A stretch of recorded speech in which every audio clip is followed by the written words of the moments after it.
ఆది దైవము నీవయ్యా ఆది దైవము నీవయ్యా నామము రూపము గుణములు లేని నామము రూపము గుణములు లేని ఆత్మజ్యోతివి నీవు శివా ఆత్మజ్యోతివి నీవు శివా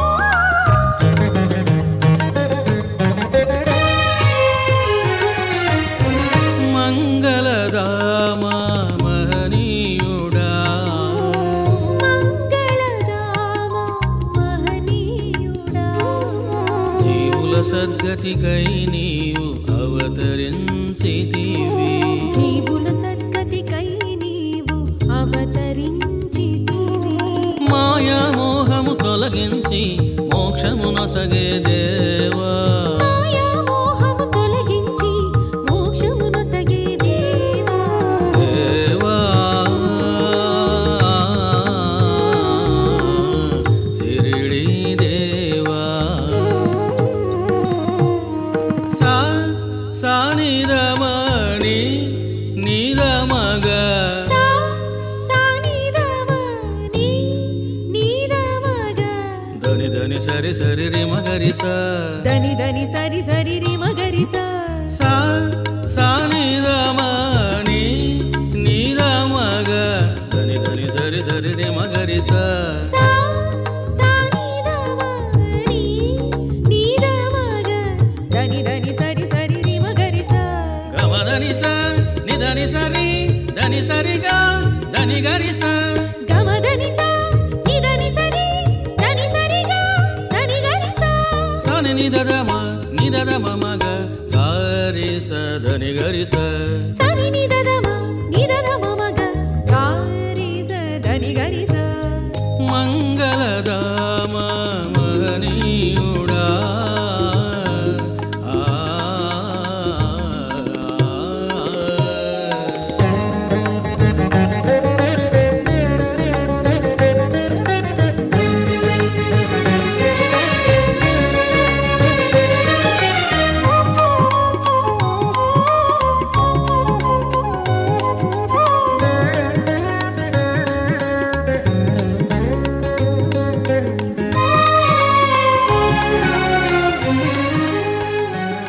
మనం ఇప్పుడు ఏ లోకంలో ఉన్నట్లు మనం బ్రహ్మ యొక్క పరిధిలో ఉన్నాం మనం.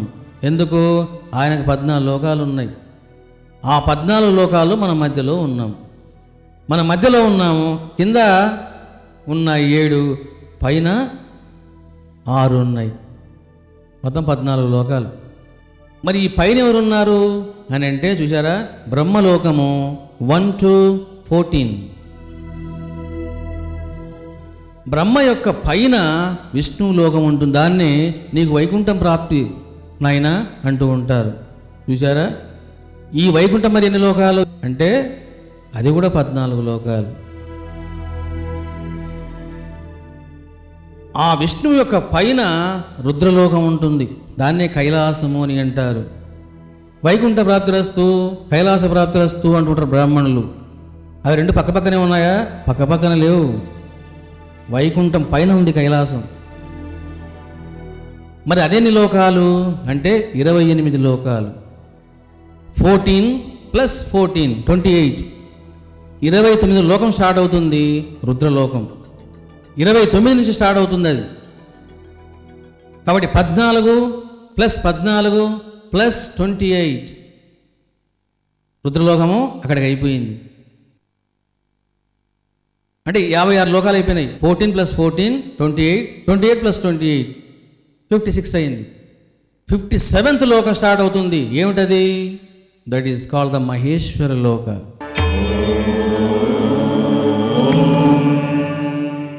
దీన్ని అహింసా లోక అని అంటారు. అంటే నో యాక్టివేషన్. అందుకే అహింసాలోక అని అంటారు. కాబట్టి మహేశ్వర లోకం ఎక్కడుందయ్యా అని అంటే రుద్రుని పైన ఉంది మహేశ్వర లోకం.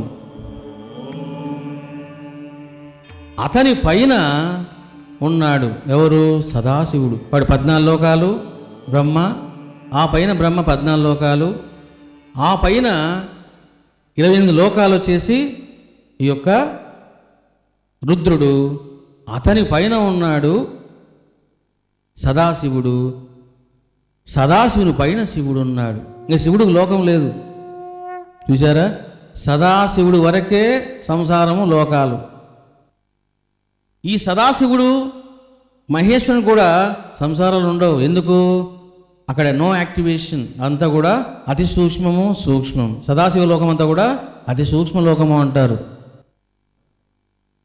మహేశ్వర లోకం అంతా కూడా సూక్ష్మలోకము అని అంటారు. మొత్తము 112 లోకాలు.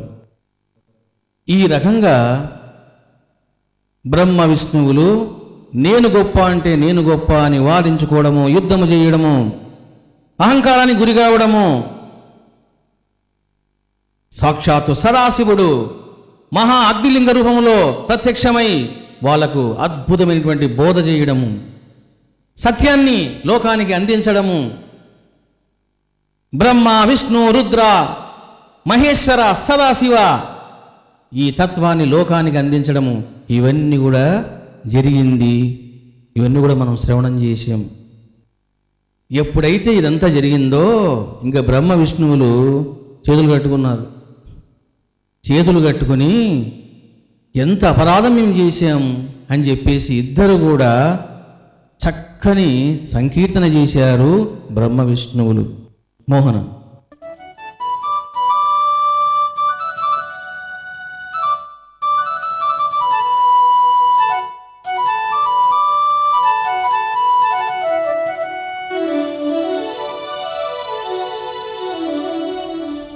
ఇది అందరూ కూడా పలకండి. ఎందుకంటే సాక్షాత్తు బ్రహ్మ విష్ణువులు భక్తి శ్రద్ధలతో సత్యాన్ని తెలుసుకొని స్వయంగా ప్రార్థన చేసినటువంటి శ్లోకాలు.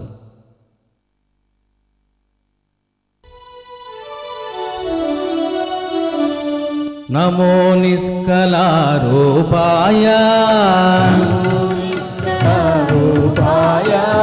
నమో నిష్కలా తేజసే నమ సకల నాదాయ నమస్తే సకలాత్మనే చూసారా? ఇప్పుడు పాయింట్కి వచ్చారు. ఏమంటున్నారు? నమో నిష్కల రూపాయ. చూసారా? నిష్కల రూపాయ అంటే కళలు లేనటువంటి వాడా. కళలు అంటే ఏమిటి అని అంటే షోడశ కళలు ఉంటాయి మనకు, రకరకాల ఎన్నెన్నో ఉంటాయి. అవన్నీ ఏమి లేనటువంటి వాడా. నమో నిష్కల తేజసే ఎలాంటి కళలు లేకుండా ప్రకాశించేటువంటి ఓ మహాతేజమా. నమ సకల నాదాయ. చూశారా? అందరికీ ప్రభువైనటువంటి వాడా. అది ఇద్దరు ఏమన్నారు? నేను గొప్ప నేను గొప్ప అన్నారు. ఇప్పుడు ఇద్దరు కలిసి అంటున్నారు నమో సకల నాదాయ. ఇక నీకు సాటి ఎవరు లేరు, నీకు నీవే సాటి, నీవే సర్వానికి ప్రభువు. నమస్తే సకలాత్మనే. సకల ఆత్మలకు నీవే ఆధారము, నీవే అధిష్టానము, నీవే జీవము అని చెప్పడం జరిగింది. నమో నిష్కల రూపాయ నమో నిష్కల తేజసే నమ సకల నాదాయ నమస్తే సకలాత్మనే నమ ప్రణవ వాచాయ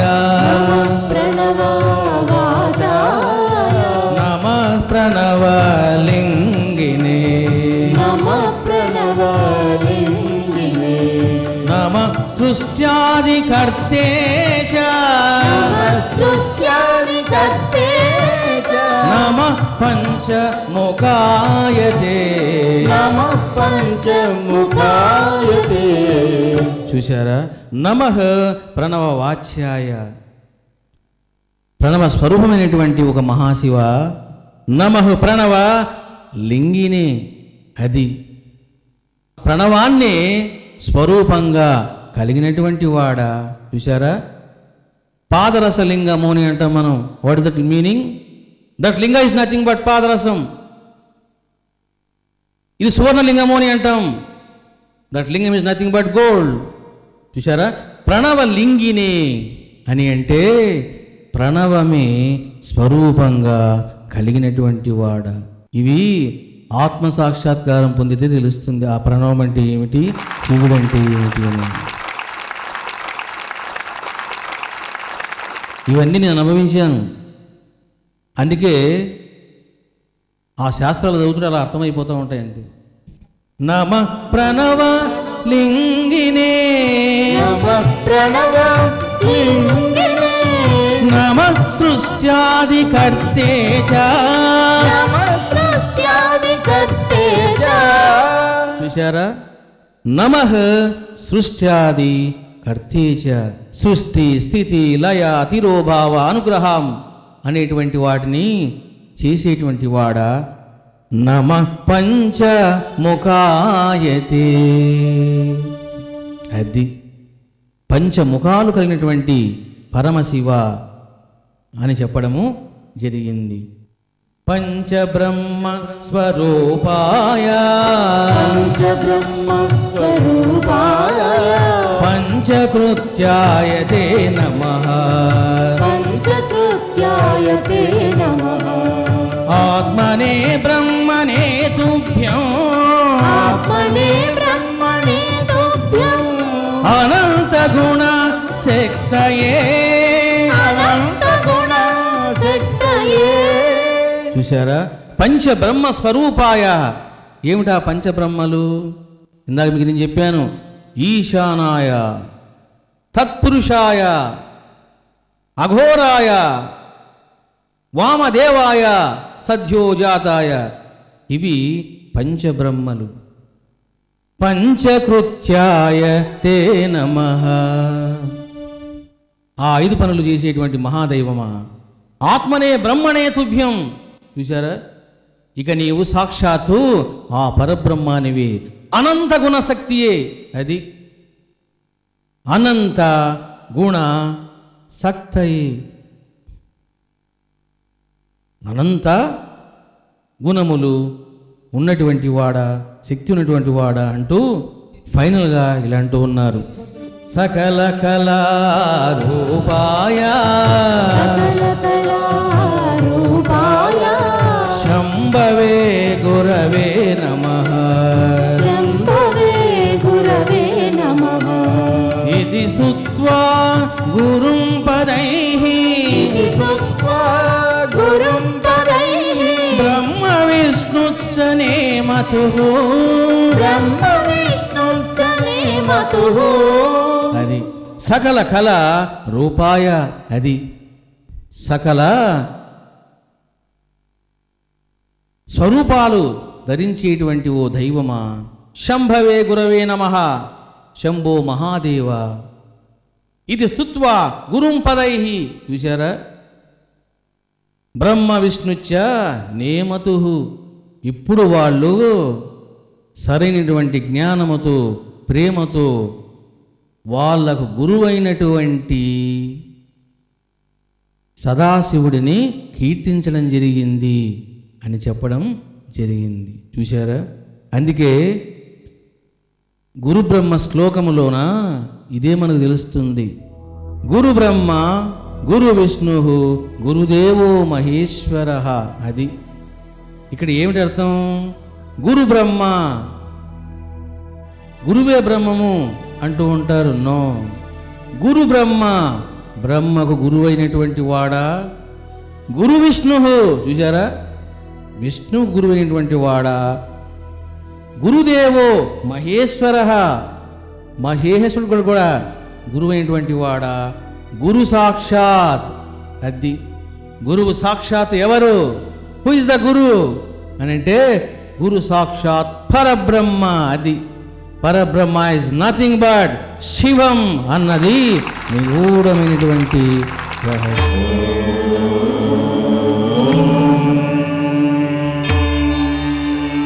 బ్రహ్మ అంటే సత్యలోకం, పరబ్రహ్మ అంటే లోకాతీత. అది లోకాతీత. బ్రహ్మ విష్ణువు ఏ విధంగా ఆవిర్భవించారో మనం చూసాం. మరి రుద్రుడు ఏ విధంగా ఆవిర్భవించాడు అనేది మనం తెలుసుకోవాలి. ఇది తెలుసుకొని మనం రుద్రయాగం చేద్దాం. అప్పుడు మీకు బాగా అర్థమవుతుంది, ఓహో ఇదే కథ అని. ఓం నమః శివాయ.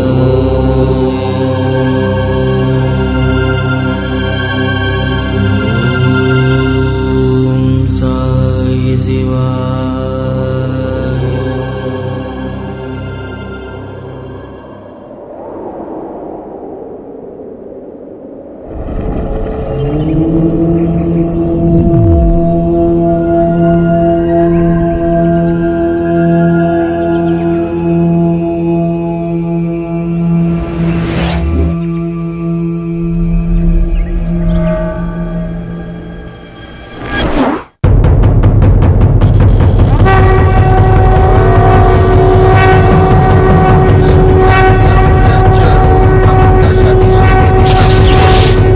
సర్వదోషాలను నివారించే, సర్వకామితములను నెరవేర్చే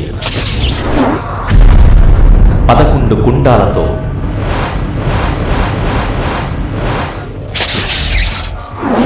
శివశక్తి షిరిడీ సాయి అనుగ్రహ ప్రాప్తి మహాహోమం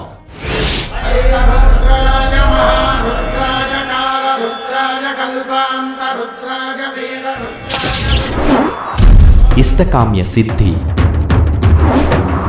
దుష్టపీడ నరఘోష నివారణ, నవగ్రహ దోష నివారణ, ధన ప్రాప్తి, సౌభాగ్య సకల భోగ ప్రాప్తి, ఆరోగ్య ప్రాప్తి, విద్య ప్రజ్ఞాన ప్రాప్తి, కాలసర్పదోష నివారణ,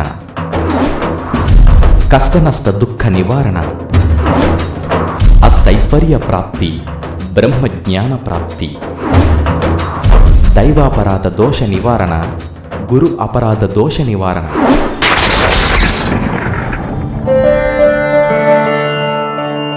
సర్వ విఘ్నములను తొలగించే, కోరుకున్న కోరికలను తీర్చే, విద్యాభివృద్ధిని కలిగించే హోమం ఇష్టకామ్య సిద్ధి ప్రాప్తి హోమం. నరఘోషను నివారించే, దుష్ట పీడలను నివారించే, శత్రు పరాజయం కలిగించే, భూత ప్రేత పిశాచ బాధలను తొలగించే హోమం దుష్టపీడ నరఘోష నివారణ హోమం. ఏలినాటి శని దోషమును నివారించే, జాతక దోషాలను నివారించే, నవగ్రహాల అనుగ్రహాన్ని కలిగించే హోమం నవగ్రహ దోష నివారణ హోమం. అపార ధనాన్ని శీఘ్రంగా ప్రసాదించే, వ్యాపార అభివృద్ధిని కలిగించే, ఉద్యోగ ఉన్నతిని కలిగించే, లక్ష్మీదేవి కుబేర అనుగ్రహాన్ని కలిగించే హోమం ధన ప్రాప్తి హోమం. ధర్మార్థ కామ మోక్షములను ప్రసాదించే, పరాశక్తి అనుగ్రహాన్ని కలిగించే, సౌభాగ్యాన్ని సకల భోగాలను ప్రసాదించే హోమం సౌభాగ్య సకల భోగ ప్రాప్తి హోమం. సూర్యానుగ్రహమును ప్రసాదించే, ఆరోగ్యమును ప్రసాదించే, హృద్రోగమును నివారించే, ఆత్మజ్ఞానాన్ని ప్రసాదించే ఆరోగ్య ప్రాప్తి హోమం. సునిశ్చిత మేధా సంపత్తిని ప్రసాదించే, జ్ఞాపక శక్తిని ప్రజ్ఞానాన్ని ప్రసాదించే, సరస్వతి అనుగ్రహాన్ని ప్రసాదించే, కీర్తి ప్రతిష్టలను కలిగించే హోమం విద్యా ప్రజ్ఞాన ప్రాప్తి హోమం. కాలసర్ప దోషాన్ని నివారించే, కుజదోషాన్ని నివారించే, దుస్వప్నాలను నివారించే, వివాహ ప్రాప్తిని, సంతాన ప్రాప్తిని కలిగించే హోమం కాలసర్ప దోష నివారణ హోమం. తస్మై శ్రీ గురవే నమః. కష్ట నష్టాలను నివారించే, దుఃఖాన్ని తొలగించే, సకల బాధలను నివారించే, సర్వ విజయాలను ప్రసాదించే, పరాశక్తి అనుగ్రహాన్ని కురిపించే హోమం కష్ట నష్ట దుఃఖ నివారణ హోమం. అనేక జన్మ అష్టైశ్వర్యములను ప్రసాదించే, సర్వ అనర్థాలను తొలగించే, మహాపాపాలను సకల దోషాలను నివారించే, సకల శుభాలను అపార పుణ్యాన్ని ప్రసాదించే, శివుడి అనుగ్రహాన్ని రుద్ర అనుగ్రహాన్ని కురిపించే హోమం అష్టైశ్వర్య ప్రాప్తి బ్రహ్మజ్ఞాన ప్రాప్తి హోమం. దైవద్రోహ పాతకాన్ని తొలగించే, గురుద్రోహ పాపాన్ని నివారించే, ఇష్టదైవ అనుగ్రహాన్ని గురు అనుగ్రహాన్ని కురిపించే, షిరిడీ సాయినాథుని అనుగ్రహాన్ని ప్రసాదించే హోమం దైవాపరాధ గురు అపరాధ నివారణ హోమం. ఏ వ్యక్తికి ఏ దోషమున్నదో ఆ వ్యక్తి ఆ హోమములో పాల్గొనవలెను. ఏ వ్యక్తికి ఏ కోరిక ఉన్నదో ఆ వ్యక్తి ఆ హోమములో పాల్గొనవలెను. 11 హోమాల పూర్ణ ఫలితాన్ని కోరుకునేవారు శ్రేష్ఠ యజ్ఞ నిర్వాహకులుగా పాల్గొనవలెను. హోమం జరుగుచున్నప్పుడు అవకాశం ఉన్నవారు హోమశాల సన్నిధిలో ఉండడం ఎంతో శ్రేయస్కరం. ప్రత్యక్షంగా పాల్గొనడానికి అవకాశం లేనివారు వారి గోత్రనామాలను సమర్పించి పరోక్షంగా పాల్గొనవచ్చును. 11 హోమాలలో పాల్గొనేవారు ఎన్ని రోజులు అవకాశం ఉంటే అన్ని రోజులు పాల్గొనవచ్చును. అవకాశం లేనివారు తమ గోత్రనామాలను సమర్పించి పరోక్షంగా పాల్గొనవచ్చును. హోమంలో పాల్గొన్నవారు తప్పక భోజనం చేసి ప్రసాదం స్వీకరించవలెను. హోమములో పాల్గొన్న వారికి హోమశాల సన్నిధిలో ప్రత్యేక ఏర్పాటు చేయబడును. ఫిబ్రవరి 28 ఉదయం వేద బ్రాహ్మణులు మంత్రజల సంప్రోక్షణం చేసెదరు. ఏదో ఒక హోమములో పాల్గొన్నవారు కూడా ఈ సంప్రోక్షణలో తప్పక పాల్గొనవలెను. వేద బ్రాహ్మణులచే ఇవ్వబడే రక్షను తప్పక ధరించవలెను. హోమంలో పాల్గొనేవారు ఉదయం 11 గంటలకల్లా హోమశాల సన్నిధిలో ప్రత్యేకంగా ఏర్పాటు చేసిన స్థలములో కూర్చొనవలెను. రసీదును తప్పక తీసుకొని రావలెను.